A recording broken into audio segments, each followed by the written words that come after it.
Salve, salve, colecionadores de cédulas e moedas do Brasil e do mundo. Eu sou o Fernando Ganin do programa Vivendo a História e hoje nós terminamos um período muito interessante da nossa numária. Nós terminamos de falar de Dom João IV.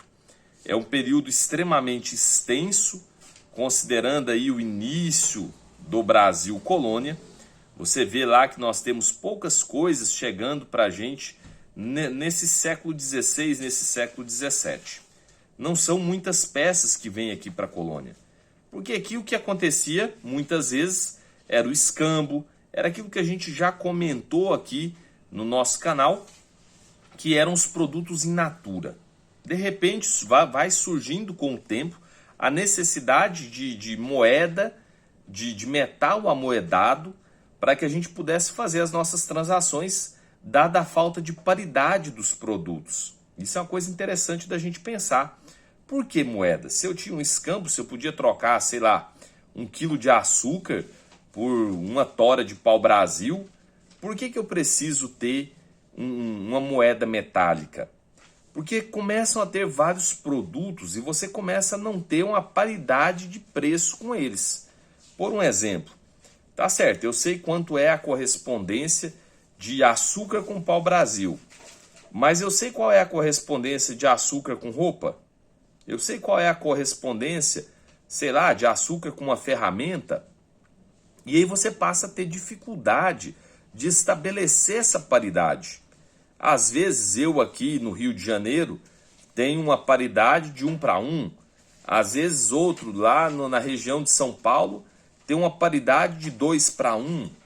Então as coisas começam a ficar complicadas de serem trocadas. À medida que a vida vai ficando mais complexa, né, vai aparecendo mais coisas, vai ficando complicado eu estabelecer essa paridade, e por isso a necessidade do metal, do dinheiro amoedado, né, da moeda metálica.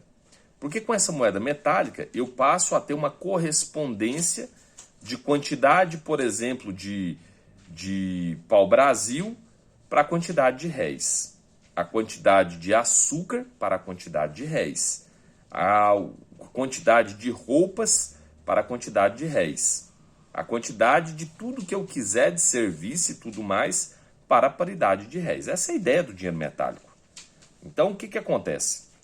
Nesse período de Dom João IV, a gente tem uma invasão holandesa, a gente tem a emissão, a cunhagem das primeiras moedas em território brasileiro, moedas holandesas. Você viu aqui os florins, você viu os soldos. Então esse dinheiro servia para pagar a própria tropa. Os próprios soldados recebiam com dinheiro aqui do Brasil. E esse ouro e essa prata era extraído da onde, gente? Da onde é que tirava isso? Da onde? Se nós estamos falando lá do Maranhão. Muitas vezes as pessoas não se atentam para esses detalhes. Será que esse metal ele veio nos navios da Companhia das Índias? Será que esse metal foi extraído aqui do Brasil? Tem mina de prata lá no Maranhão? Tem mina de prata lá no Nordeste? Onde será que ficavam essas minas? Todas essas são informações que a gente precisa buscar, que a gente precisa estudar, que a gente precisa entender, para que a gente possa ter uma real perspectiva do que aconteceu na época. Se a gente olha a numária nossa apenas como datas e valores, datas e valores, datas e valores, a gente não consegue enxergar essa realidade, entender o porquê das coisas. E isso é importante no período de Dom João IV, porque logo após nós apresentamos aqui os carimbos coroados. Você viu carimbos coroados de 480, você viu carimbos coroados de 240, viu de 120. Nós te explicamos que eles foram apostos sobre moedas espanholas. Nós vimos também carimbos não coroados. Fernando, eu já estou lembrando, carimbos não coroados são aqueles que foram aplicados em Portugal. No período de Dom João IV, carimbos sobre moeda portuguesa exclusivamente na metrópole, verdade.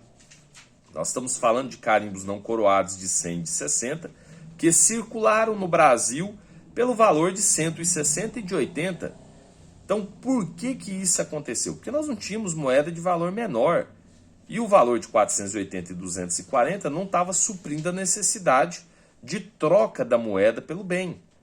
Então, tudo isso é preciso que nós entendamos, é preciso que nós saiamos do raso e aprofundemos no nosso estudo.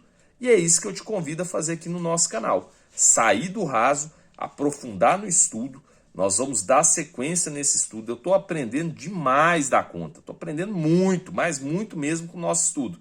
E eu espero que você também esteja aprendendo. Deixa o seu comentário aqui para mim. Eu quero saber se você está aprendendo ou não, se está valendo a pena ou não esse estudo. Vamos juntos? Um forte abraço e fica com Deus.